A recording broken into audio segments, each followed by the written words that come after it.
Hi, so my name is Jason Reel, and I'm on the faculty here at UCL, and I study the genetics of sleep and the neuroscience of sleep. And so I am happy to be host today, and MC, I suppose, for today's talk by Kimberley Whitehead. Kimberley is expert on measuring EEG, basically the brain waves that all of our brains generate, and interpreting that in terms of sleep and wake states, for example, or epilepsy. And she's going to tell us about how that can be used to understand aspects of our sleep. Unfortunately, the second half of this duo, Professor Beaumont, is undertaking strike industrial action today, and so he is not here. But we will still have a full lecture, and it should be excellent. So without further ado, I'm going to give it over to Kim for Understanding Sleep and Sleeplessness. Can science and cultural history be used together? Okay, so today I'm going to talk about sleep, and I'm going to talk about why an interdisciplinary approach to sleep can be really useful. And what I mean by that is when there are two leads on a project coming from different disciplines, so myself from neuroscience, Matthew Beaumont from the Department of English Literature, and we provide insights into sleep that draw from the strengths of our two respective disciplines. So I'm going to begin by saying how I ever became involved with Matthew Beaumont, who's in a completely different department to myself. So over the last decade, within the field of neurology and then neuroscience, I've always specialised in recording brain activity as we fall asleep and go from wakefulness into sleep. And using that technology, which is called EEG, has given us huge insights into the way that the brain reorganizes as we go from wakefulness into sleep, and also how sleep disorders correlate with changes in brain activity. However, using that technology, so this technique of neuroscience, EEG, does not always seem to fully capture patients' or our own experience of sleep.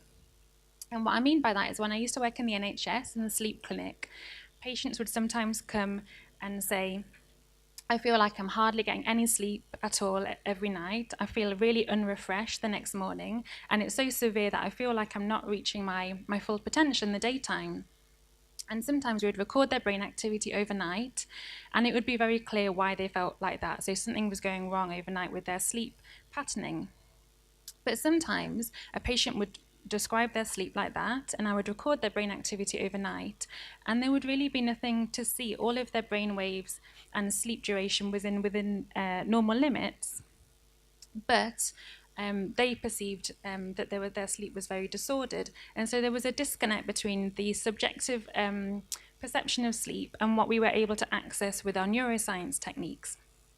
So for a long time, I always felt like it would be great if there was another way to get that little bit of extra insight into our experience of sleep. And then that's when I came across Matthew Beaumont's work. So I saw that there was a professor of English literature at this university also researching sleep and sleeplessness like myself, but from a completely different viewpoint. And I came across Matthew because he wrote this book called Night Walking. This book is especially about nocturnal identity and the way that how we behave and think about ourselves at night time when we're alone or with loved ones is a different identity to, for example, my daytime identity like I am now with you all in a lecture theatre. And he's moved his research on now to specialise in researching insomnia and how that has been differently perceived over historical eras. And so I wondered whether it would be really interesting if I contacted him and asked whether we could do something together, but I wasn't sure how weird he would think that would be if I emailed him from the neuroscience department. But what really encouraged me to do so was that UCL has a scheme called Grand Challenges, and it's especially designed to foster interdisciplinary working between different departments in the university. So that gave me the confidence to email Matthew, and he said that he'd be interested in doing something together as well. So we wrote a grant application to the Grand Challenges scheme, and we were successful, so that was fantastic. And we just wanted to do two things. Because it was a novel project, we'd never tried it before, We just had two aims. The first one is to look for areas around sleep in which it seemed that it would be useful to get a neuroscience view onto humanities research, and then vice versa. So what areas was it really useful for us to work together and perhaps generate new ideas? And the second thing is that we thought it might work really well to engage with the public about sleep if we did use this approach, because it's kind of an unusual way of looking at sleep when you have two people from such different disciplines. And we thought it might capture the imagination of people who might otherwise be put off by what they might perceive as very kind of dry academic work. So the first thing to do when we got the grant was to decide how we should even start doing research together when we were from such different disciplines. And what I mean by that is that we would research questions differently in the two different fields. So for myself in neuroscience, the typical way that I might do research is I would record brain activity in two different conditions, for example, awake and asleep. And then I would compare numerically or statistically the amount of certain brain activity patterns. Whereas in the humanities, the research process is completely different. So for Matthew's book, for example, he drew on lots of historical sources that were really in the archive, so we had to kind of root them out. So he would look at things like old wills and testaments, and old court records, and letters and diaries and things like that that would give him access to how people perceived certain aspects of life in past times. So in both disciplines, we have an evidence base for our theories, but it's very different in how we come to those theories. So what we decided to do as a starting point was to organise a conference about sleep and sleeplessness, in which that was the topic, but we had speakers from all disciplines imaginable. So we had people there who talked about the neuroscience of sleep using animal models, the neurology of sleep in terms of sleep disorders, the philosophy of sleep and how it's been thought about from Plato's time onwards, historians of sleep both from hundreds of years ago and in the more recent times, linking it to capitalist theory and things like that. And what we hoped is that by having this conference, we would find shared areas between the different disciplines. And we also specifically held the conference at a non-academic venue, so we held it at the Free Word Centre, which is an art centre in Clerkenwell. And we did that to make it as welcoming as possible to the general public, so it was free to attend. And we really wanted to get the point of view of other people, so what did they find most interesting about the themes that we brought up.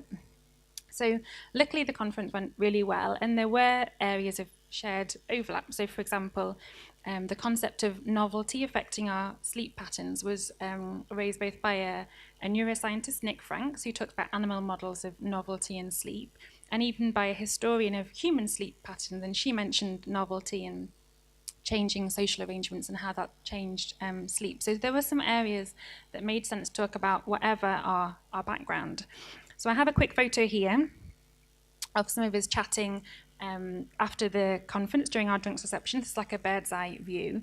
And to continue the conversation, to make people feel like they could stay and continue chatting to the academics there, we put on a DJ set by Alex Solo, and he tried to match the tracks of his DJ set to a sleep cycle. So the tracks changed in tempo from wakefulness to sleep, and we had some projections on the back wall, basically to continue to work around ways of presenting sleep and encapsulating what it is about sleep that really makes it special and interesting. So the next thing that we wanted to do was commission a piece of art inspired by some areas of both my research and Matthew's research. I wanted to do that because we thought it'd be fantastic to have a piece of art which was inspired by both of our research. So both of our research was within the same piece of art. And we also thought it might work really well to engage the public and patients who might have sleep disorders, because, as I said, some people can find science off-putting and they might think, oh, I'm not really a science person. And so we might attract the kind of people that would normally go to art galleries and things like that and wouldn't be attracted by science by having a piece of art, but that the art within it contains references to science. And then it's a kind of a talking point with other people about our research. So we commissioned a fantastic artist called Andrew Kearney, and he specializes in commissions. So he specializes in making art inspired by the sciences. And we didn't want to give him a lot of direction, but we wanted to give him two key aspects of my and Matthew's research as a starting point. So for Matthew, it was the idea of identity. So a lot of what Matthew's interested in is the way that our nocturnal lives, whether it's what we do at night time, who we spend our time with, or our sleep patterns and how we feel when we're not able to sleep, it comprises our identity and a very kind of special and private part of our identity.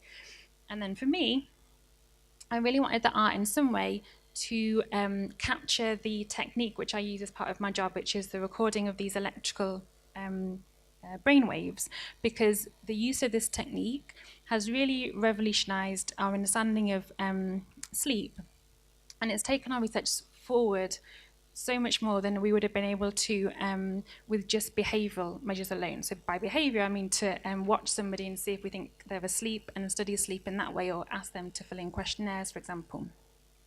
So in the next video, I'm going to try and explain why it's so useful to have brain activity being monitored and not just rely on behavioural measures, because it's not so easy to decide if somebody is awake or asleep, sometimes using behaviour. So in the next video, you'll see a baby. So I've shown a baby because I specialise in children at the moment. It's 41 seconds long, and I want you to watch it, and then at the end I want you to vote based on this whether you think the baby is awake or asleep. Okay, so I will start it now. I hope that...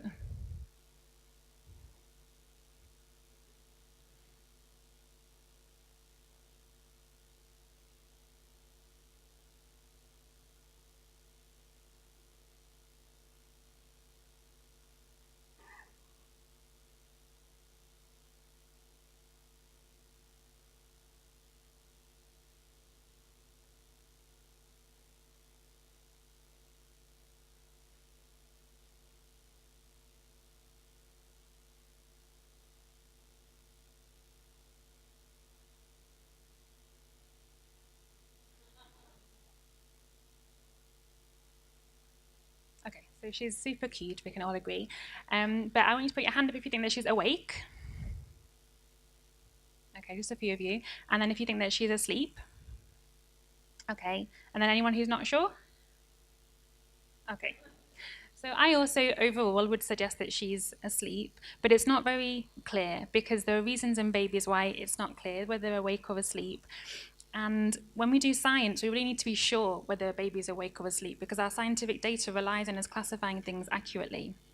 So that means that if we have ongoing brain activity, we don't need to be unsure either way, because we have the brain activity markers of wakefulness and sleep to help us.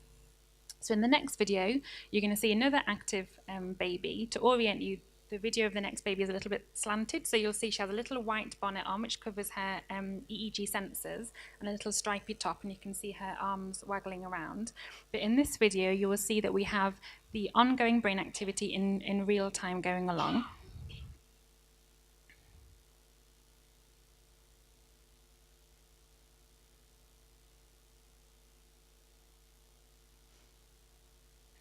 Okay, so in this video, I feel more reassured that I can stage it as being asleep. So we've used this technology of EEG in work led by Dr. Lorenzo Fabrizi at this university to get a real insight into the way that brain activity is organized in the sleeping newborn brain. But we can use this technology across the whole lifespan, from premature babies who are born early all the way up until the elderly. So it's a really exciting technique. However, it doesn't always capture the public imagination, because these are the brainwaves that you can see behind me. Each squiggly line is recording brain activity from one sensor or one part of the brain.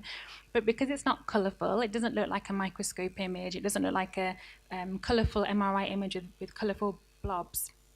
It's not always easy to explain how amazing this technology is, and the fact that we can actually watch in real time somebody's brain entering into sleep and changing consciousness. So going back to our commission for Andrew Kearney, what I said to him is, could you please try to reference these brainwaves in an exciting, dynamic way that we could use in engagement work in the future. So I'm going to show you some of the work that Andrew made for us. So on this slide, you can see two kinds of media. So you have the watercolours on one side, which are on a canvas, and he's stenciled out the central nervous system, but then on top of that, he's referenced these brain waves that are kind of hidden within the patterns throughout. And he also used an industrial strength sewing machine to make the same patterns of the brainwaves with thread over the top, so you get this really textured, complex pattern to the work. And on the other side, you have this very beautiful piece where he's cut the central nervous system shape out of lamb's leather, so it's very soft and touchable. And again, hidden the brainwave patterns within it, so you can see them most clearly when you look at the feet of the figure. So it's really nice that in this image, he's shown that, as we saw with the baby, just looking at somebody's body, we don't know if they're awake or asleep, but always we have this marker of consciousness happening all the time, which is these EEG brainwaves. And then finally, in the next piece, which is really dynamic, he made for us a light installation. So with this installation, this is a still from it, but the drum on the floor is revolving all of the time.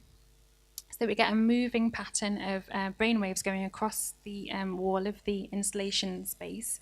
And then we go back to the figure of a sleeping person.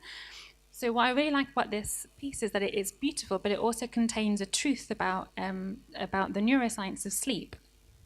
And that is that sleep is cyclical in the way that the drum is cyclical. So we have a block of sleep overnight, let's say around 8 hours a night. But within the sleep, we have 4 or 5 self-contained cycles. So if we say we start off awake, and then we go into light sleep, and then deep sleep, light sleep, dream sleep, back to the top of the cycle, and then we go through the cycle again. And why that's so interesting is because of this cycling through sleep, we naturally lighten our sleep periodically throughout the night, because at the end of a cycle, when we're about to go into the next cycle, we come very close to wakefulness.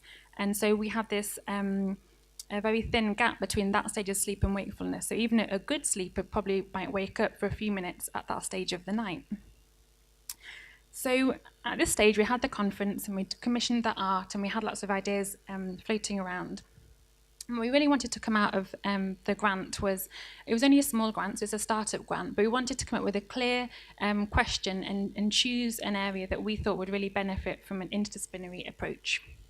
And so what we came up with really follows on from that thing that I was saying about the cyclical nature of sleep. So the neuroscience approach would be that sleep is cyclical. We always have this periodic lightening of sleep throughout the night. And that means that we're all vulnerable to waking up. But some of Matthew's current research, which is really interesting, is into the word insomniac. And when we started using this word in society, which was the late 19th century. And the word insomniac, of course, is a noun.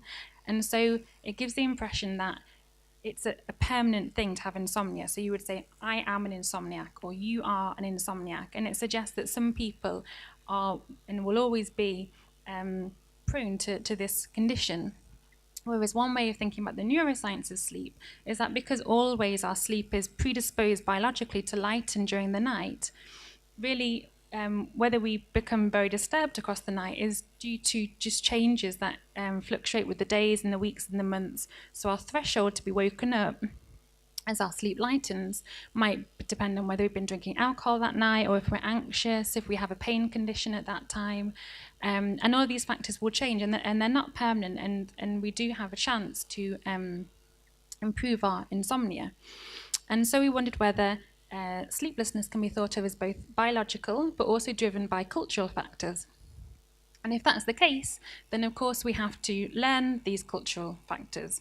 So one interesting aspect of insomnia is that it's really most common in adults. So 10% of adults will report insomnia, and very infrequent in children. So we had the idea that perhaps these ideas about insomnia are learnt in adolescence and in childhood into adulthood.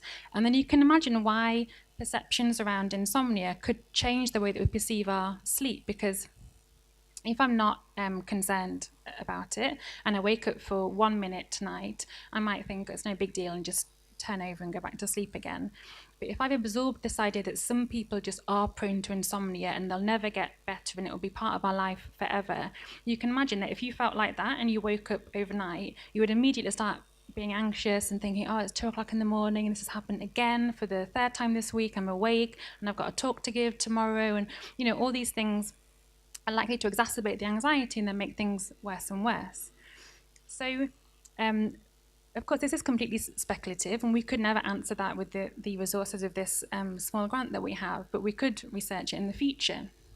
But at the very least, we wanted to test out some of these ideas by doing a workshop with adolescents and asking for their opinion about sleep and seeing if it tallied up with some of these ideas which we had.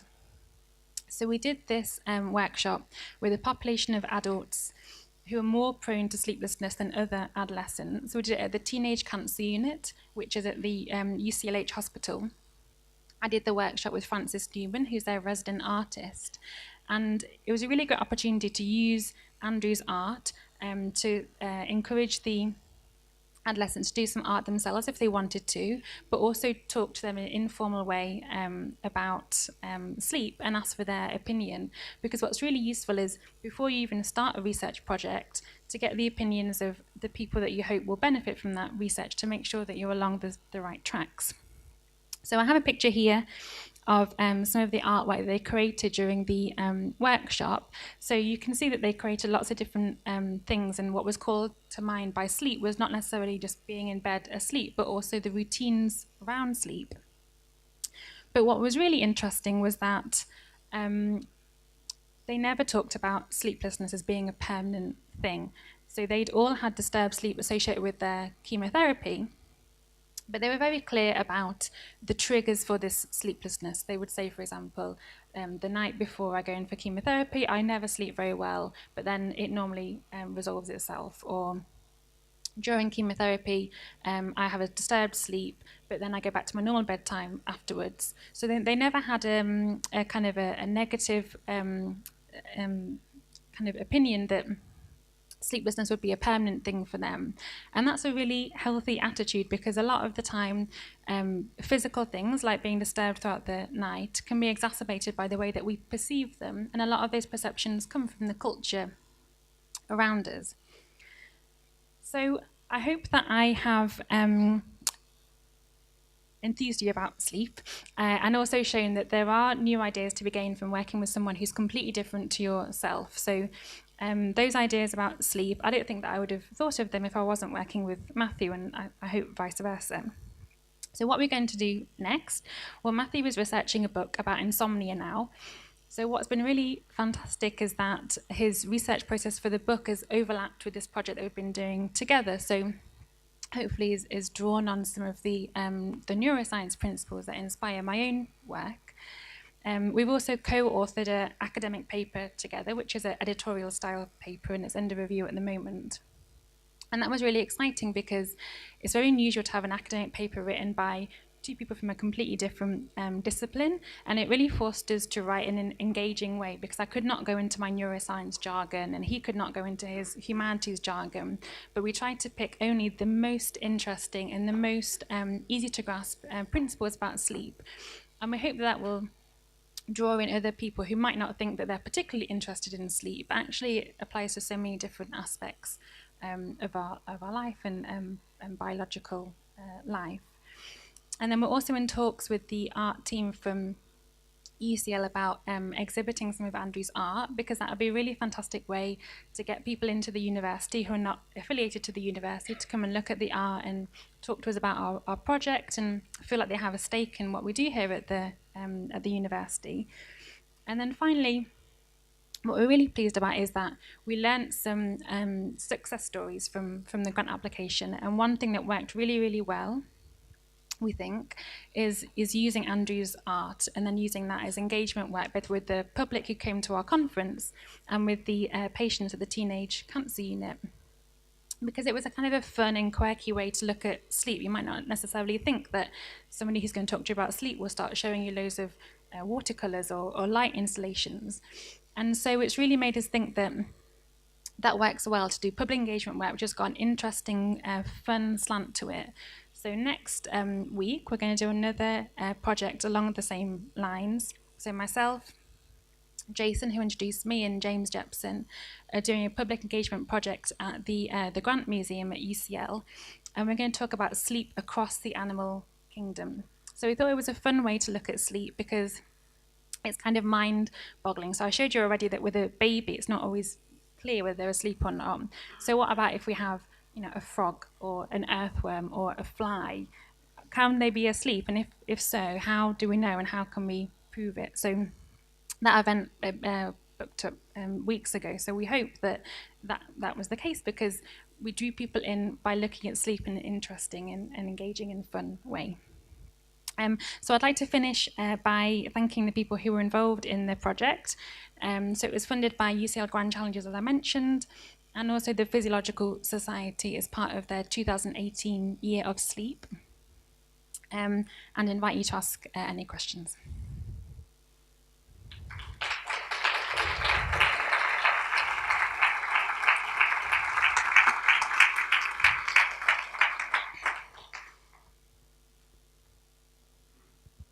Hi, I'm back again. I'm going to be the MC now for answering questions or asking questions. She'll answer the questions.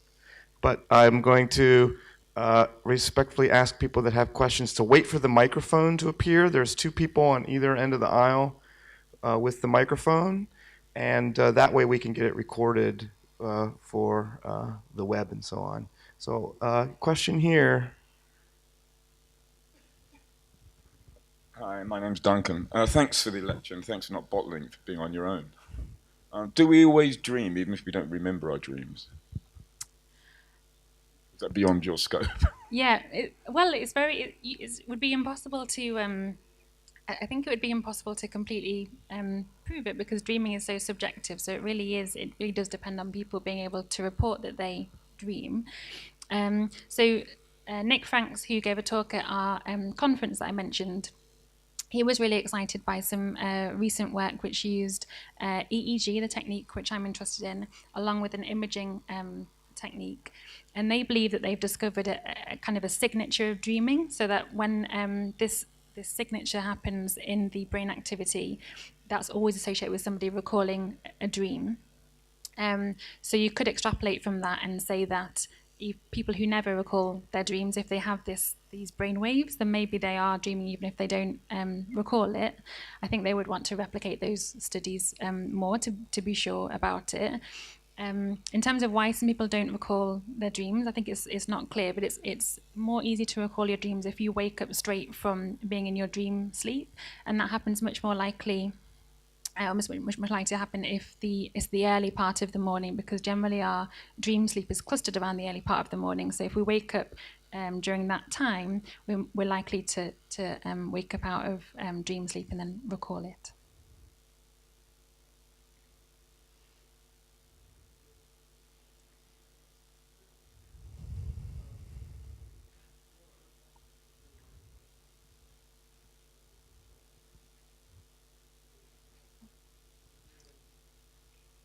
Thank you for your talk. So my question will be relating to staying up late. So you just talk about like insomnia can be worsened by cultural concepts about sleeplessness. So my question is that as a college student, I often staying up late for essays, blah, blah, blah. But I often feel so worried about staying up late, which somehow worsen my sleep quality. And I just read articles about like if it's all about the sleep quality is not about uh, like sleep early as much as possible, but sleep as regularly as possible. So if you go to bed every day on 3 a.m. and wake up at 10 a.m. and you do it regularly, so would that also be healthy? Exactly. So the overall impression from the literature is that you should try and fit in as much as possible with your own body clock, because we will be different in terms of whether we like to go to bed early or late and sleep in early or late. The only difficulty with that, like you say, is that we also have to fit in with society, and especially for teenagers who are very disposed to go to bed late and then wake up late, that doesn't fit in with their school or college start time. So there are a lot of people who are interested in trying to use their research to change policy about the start times of school and college. And there are some preliminary studies that it can have a huge difference. So just starting college an hour later will will change people's ability to work hard because they have the sleep that's appropriate for them. The idea that we have a genetic predisposition to going to bed early or late is something that Jason would know more about than myself. But there are reasons why what works for you it is something that works for you, and you won't be able to get around it so much because it's ingrained within you.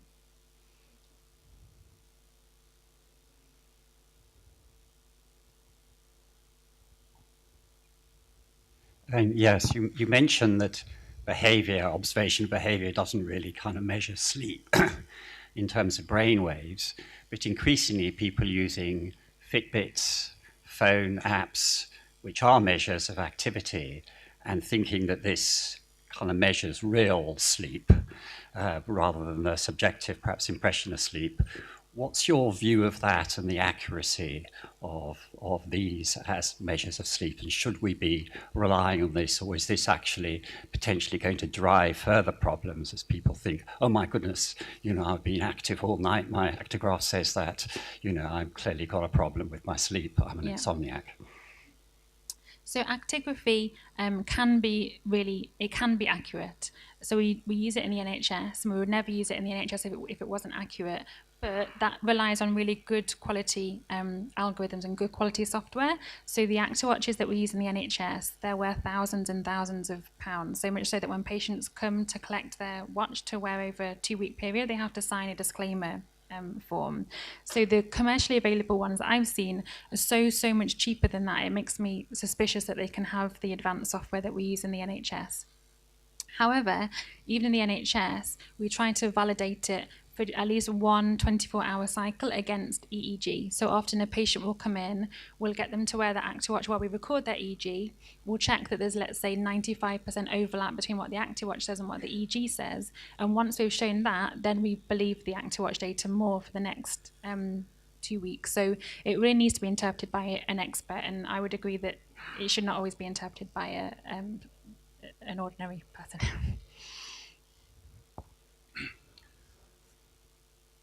Thank you. Fascinating subject. I'm wondering how the neuroscientific community has received this very popular book. Yes. To be honest, I have not. Sleep. Yeah. I have not spoken to any neuroscientists about it. I don't know if Jason has read it. I saw him give a talk at the Royal Institution a few months ago. He was a fantastic speaker. I went with a friend who works in HR. She knows nothing about science at all, and he really engaged her. She was talking about what he'd said for an hour afterwards. In terms of promoting sleep neuroscience, I think he's fantastic. But he's very strong in what he says about sleep. So he describes sleep, for example, sleep deprivation as a carcinogen, i.e. a cancer promoter. And these kind of things are suggested by some animal research, but they're very strong facts. I think that's why the book has received so much attention, because he's very much, he's really on the warpath about that we don't take sleep seriously enough. I don't know, do you know his work? So within the learning and memory community and tying learning and memory to sleep, he's very well respected, actually. And I've actually been going through my own copy of this book and annotating it heavily, both positively and negatively. But overall, actually, I think it is an excellent book, and it is an excellent document about sleep and why sleep is important and how the community is thinking about it. I think he's very accurate about these things. Yeah.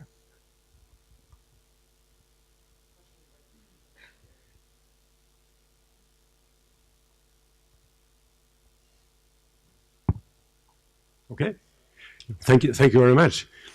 I have a question concerning something called lucid dreaming and lucid sleep. I understand that's a way, or that happens when you can decide beforehand what you like, how do you want to dream, what you like to dream about. I think it was described by an English lady in the 1800s. Are you aware of that? You're aware of that? So I'm aware of the concept of it. That people believe that you can dream lucidly.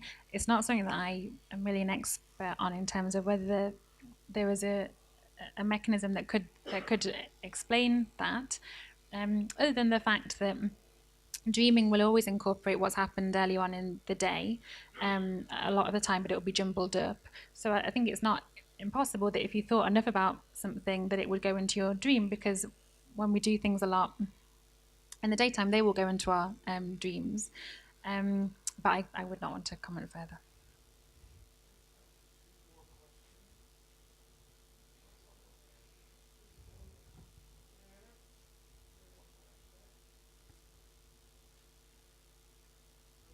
Hello, that was very interesting. I left academia a long time ago, and but I've always been interested in sleep paralysis and the way in which different cultures interpret what that's about. I wonder whether any of the work that you've been doing looks into that or might do in the future.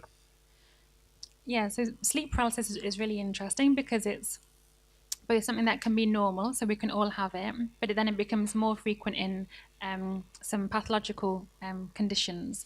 So as you say, culturally, it's always been considered interesting. So people have portrayed it artistically as something being on the chest and things like that. In terms of what EEG can tell us about it, so there was just one single case of somebody with narcolepsy in my previous job, who had sleep paralysis while we had the EEG on. And of course, you cannot report it at the time, you have to report it later. So we have these event buttons on the unit that they press when they're able to, if they have an attack. So then I was feverishly trying to, see something that there was nothing to see, because the whole idea is that they cannot do anything really during it. But it did seem that the associated brainwave pattern was a mixture of aspects of typical aspects for both REM sleep and wakefulness at the same time. So there were some fragments of alpha activity, which is considered a marker of wakefulness, and it's basically a very big sinusoidal rhythm straight out of features that look like REM sleep.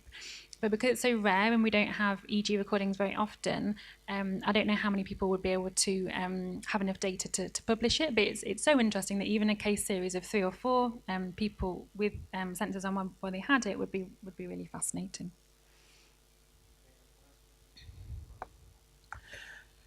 Congratulations for your lecture. It was really amazing. And observing the move with the child is sleeping or not sleeping, I wonder if it's possible to predict, and if it's possible to predict to prevent insomnia in adulthood, if you have some signs in the babes. Yeah. So insomnia, I did not mention this in my talk, but insomnia is very closely associated with anxiety and depression. So those kind of features, you can't really measure them in babies, and it's something that really presents in childhood. So I think from babies, you would not be able to predict being vulnerable to insomnia, at the moment anyway, perhaps in the future. But what we can predict from the way that babies move is how their neurological outcome will be. So there's some evidence that the way that their movement patterns are will predict whether they grow up to have full mobility or whether they need support to walk. And at the moment, that's sometimes graded visually, like the way that we all looked at that video, and you look for certain signs. But eventually, like with a lot of medicine and science, it will probably be automated. So there's some kind of software, if you video record the baby, and it will say whether the patterns go outside of the norm. And then, for example, the baby might get extra support or might have physical therapy to try and alleviate that from happening or improve it as much as possible.